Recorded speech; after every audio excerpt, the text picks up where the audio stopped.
ভোর হলো দোর খোলো খুকুমণি ওঠো রে। যদিও আমি খুকুমণি নয় বুড়িমণি, তবুও নিজেকে বলতেছিলাম যে ওঠো ওঠো বিছানা থেকে ওঠো, কারণ একদম বিছানা থেকে উঠতে ইচ্ছা করছিল না। ঘুম কিন্তু ভেঙে গিয়েছে, কিন্তু আমি উঠিনি। গড়িমসি করেছি, বিছানায় ফোন নিয়ে কাজ করেছি, মানে কোনো কাজের কাজও করিনি, জাস্ট শুয়েছিলাম। তারপরে কিছু সময় পরে উঠে একদম রৌদ্রোজ্জ্বল দিন, বারান্দায় একটু হাঁটাহাঁটি করলাম। তারপরে আমার দিনটা আমি শুরু করবো তো খাওয়া দাওয়া দিয়ে, তাই না? আসসালামু আলাইকুম, কেমন আছেন সবাই? আশা করছি ভালো আছেন। Welcome to my channel Shashi's basket. দিনটি ছিল 28শে আগস্ট 2025, রোজ বৃহস্পতিবার।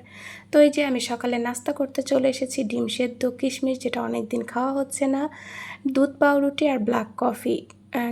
চুল যে পড়ছে না তা না, চুল কিন্তু আগের মতনই একদম ঝরে যাচ্ছে। কাটা তো চিন্তা করতেছি না, চিন্তা করে কি আরও চুল পড়বে? এমনিতেই এত চুল পড়তেছে, তো আরও যদি চিন্তা করে আরও বেশি পড়বে, তাই কোনো চিন্তাই করতেছি না। তো ঝটপট নাস্তা সেরে চলে আসলাম যে বইটা পড়তে হবে। আগের দিন দেখেছিলেন যে বইটা পড়তেছিলাম, সেটা অল্প কিছু পাতাই বাদ ছিল, তো সেটা পড়া শেষ হয়েছে। তো ভাবলাম আজকে একটা নতুন বই বের করি। এর আগে আমি যে কতগুলো বই কিনেছিলাম ফেব্রুয়ারি মার্চ মাসে মনে হয়, তো তার মধ্যে অনেকগুলো পড়া হয়ে গেছে।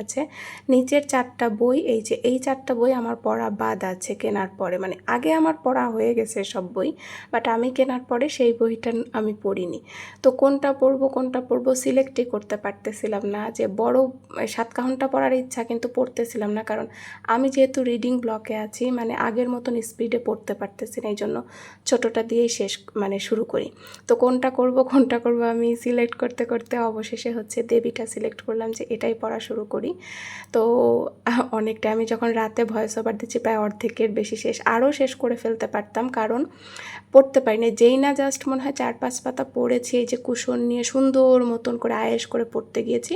আর আমার মনে হয় বই আয়েশ করে সুন্দর করে এনজয় করেই পড়া উচিত, কারণ এটা আমার কাছে একটা ভালোবাসার ইমোশনের জায়গা। বই পড়লে আমার মন মেজাজ ভালো থাকে। তো তারপরে আমি খেতে চলে এসেছি। তারপরে না, তার আগে কী করেছি বলছি। খাবারে ছিল হচ্ছে ঢ্যাঁড়স চচ্চড়ি ডাল দিয়ে, আগের দিনের কলমি শাক ভাজি, চচ্চড়ি, যেটা আমি বলেছিলাম কেউ যেন না খায়, এটা আমি খাবো। আর ছিল হচ্ছে লাউ ডাল ঘন্ট। হ্যাঁ, এর আগে একদিন ভুল বলেছিলাম। তো আবার আমি খাওয়া দাওয়া করে পড়তে এসেছি। তো যেটা বলছিলাম যে আগে কেন বেশি সময় পড়তে পারিনি, অল্প কয়েক পাতা পড়েছিলাম, কারণ আজকে যেন কি হয়েছে, সবার আজকে আমার কথা মনে পড়ছে। মানে যাদের সঙ্গে অনেকের সাথে হয়েছে 1-2 বছর কথা হয়নি, তারাও আজকে ফোন দিছে, তোমাকে খুব মনে পড়তেছে, কতদিন কথা হয় না, এই তুই কই। মানে আজকে যত ফোন, মানে ফোনের উপর ফোন আসতেছে, এবং একজনের সাথে 1-1.5 ঘন্টা করে কথাও বলেছি প্রায়।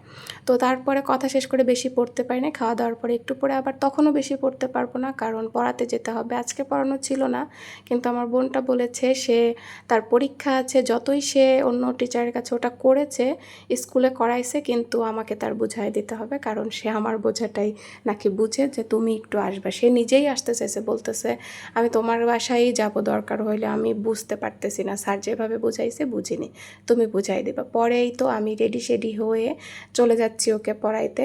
আলহামদুলিল্লাহ পড়ানোর, মানে আমি অঙ্ক করে দেওয়ার পরে বলতেছে যে না আপু, আমি তো হ্যাঁ বুঝছি, এত সহজ হবে, আমি তো বুঝি নাই যে এত সহজ হবে অঙ্কগুলো। যাক, এটাই হচ্ছে স্যাটিসফ্যাকশন, যে এটাই আপনি কোনো কাজ যদি করেন, কেউ যদি বলে যে আপনি কোনো কাউকে কিছু বোঝাতে চাচ্ছেন, তখন যদি তার ভালো লাগে বা বোঝে, সেটা কিন্তু ভালো লাগে। তো এই তো রেডি হয়ে গেছে। আমাদের বাসার ওই পাশটা, যে সেটটা এখন খুব একটা আসা হয় না, সেটা একটু দেখিয়ে দিলাম। আমি হেঁটে হেঁটে চলে যাচ্ছি।